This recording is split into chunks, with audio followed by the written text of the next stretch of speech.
In fact, the great muhaddis Jalaluddin Suyuti, in the ayah of Surah Rahman, يَسْأَلُهُ مَنْ فِي السَّمَاوَاتِ وَالْأَرْضِ كُلَّ يَوْمٍ هُوَ فِي شَأْنٍ. Everything in the heavens and the earth asks Allah subhanahu wa ta'ala, and in every moment He's in a new state of glory.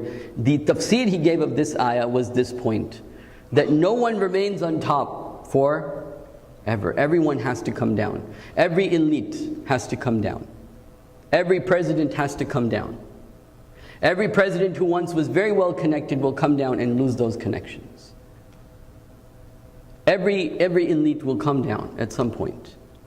And so this is why I'm saying elite people always feel very, what? Threatened. And this is particularly true in the Muslim world. Because when they see that America hung and executed Saddam Hussein, they're thinking, am I next? Are we next?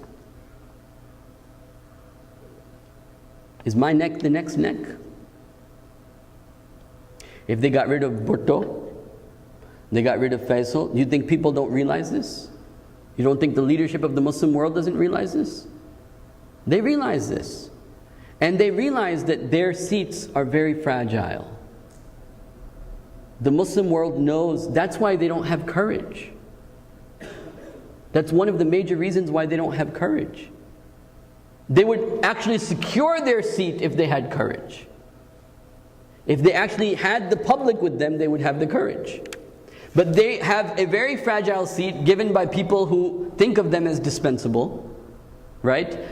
And they don't also have the support of the public. And so they're lost in the middle, somewhere in the middle. A political scientist named Moss Ka, he says this: mankind is divided into social groups, each of which is set apart from other groups by beliefs, sentiments, habits, interests that are particular to it. The individuals who belong to one such group are held together by a consciousness of common brotherhood and held apart by other groups by positions and tendencies that are more or less antagonistic and mutually repellent.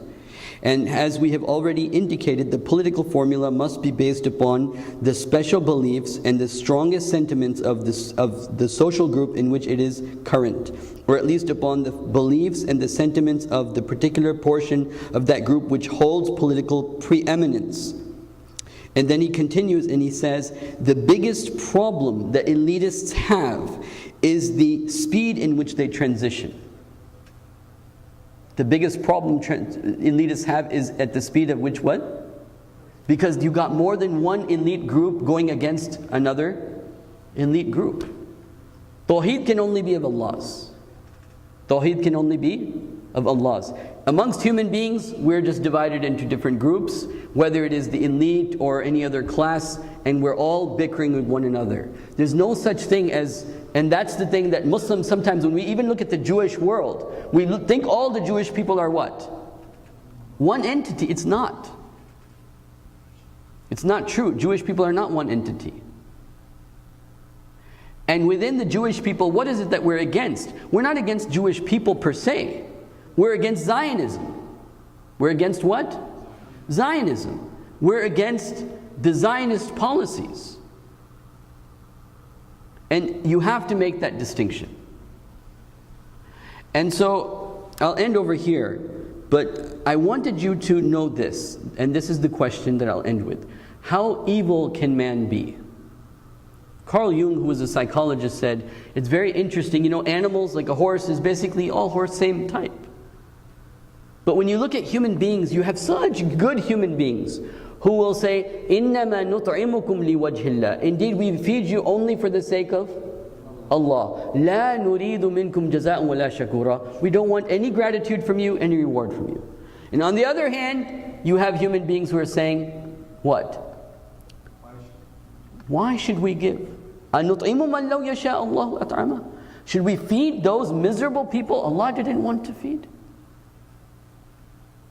And that's how a large portion of the elitists justify the further misery that they cause upon the world. أقول قولي هذا أستغفر الله لي ولكم ولسائر المسلمين والمسلمين.